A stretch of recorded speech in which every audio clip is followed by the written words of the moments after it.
Hey, what's up? I'm Jay Moss, and today I'm going to give away all my secrets. No, but honestly, I give away secrets like almost every day. I think something that I learned pretty early on into recording is that no matter who I learned from or what I saw online or what presets I was using, my mixes always just sort of sounded like my mixes. And that's a really important takeaway. When I was first starting out as an engineer, I was fortunate enough to work at God City Studios in Salem, Massachusetts with Kurt Ballou. And I learned a lot from Kurt. I used to bug that guy like probably too much, more than he liked, but he'd give me really honest feedback. If you're not familiar with Kurt's work, by the way, it's incredible. He's the guitar player of Converge, just sort of like an engineer mastermind all around, killer dude, hyper smart. And I was really lucky to be able to pull knowledge from him as I was sort of developing my own skills. And as I was trying to pick knowledge out of Kurt's brain whenever he'd let me, I was putting my own mixes together with it. What I found is that my mixes didn't sound anything like Kurt's mixes. So I brought it up to him and he gave me a super important lesson. And he said,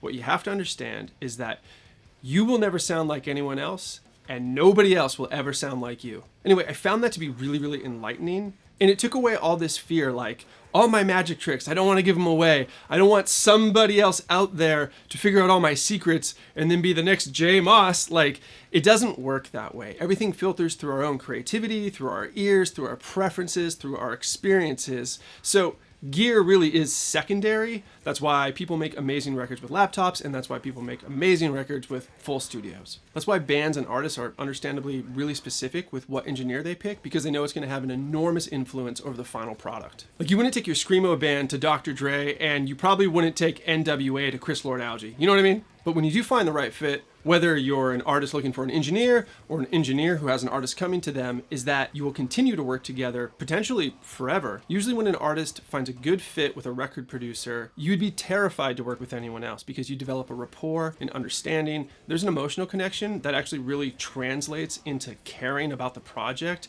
and understanding one another. As I've grown into producing bands now for about 16 years, over the course of that time, I ended up with assistants of my own. Daniel Flores, Dakota, Nick. None of our records sound the same. Where did you learn most of what you know about recording?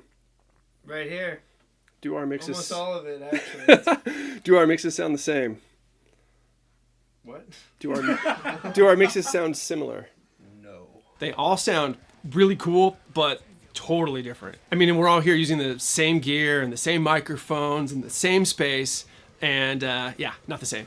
And even on the top of that, I now take private one-on-one mentoring students. And I probably had at least over 50 students, and everybody's got their unique sound, and I love it. And when my students submit their work to me, borrowing from all the things that they've learned from me and applying them in their own way, that's just like this extra level of creative culmination that comes together in a unique product. It's really exciting to hear, and it's so neat to see what someone else does with the ingredients you give them. You know, I think about mixing and audio kind of like cooking, right? You want to have good ingredients, you want to know your tools, but when everybody's mix comes out of their proverbial ovens, their pizza, pasta, burgers, whatever we're making, they're all going to be different, and that's what's so cool. So I don't know, I guess what I'm trying to say is don't be afraid to share, don't be afraid to put yourself out there, because what I found anyway is that you grow your network, and when you grow your network, you actually get more work than if you just keep it all to yourself. So if you're passionate about being an artist and you're passionate about what you do, I've seen more and more people get a camera just like this one,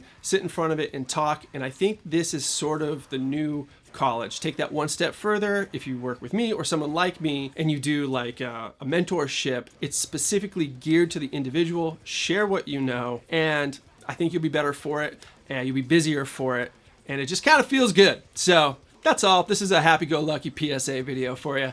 With that, I am Jay Moss, and we'll see you next time.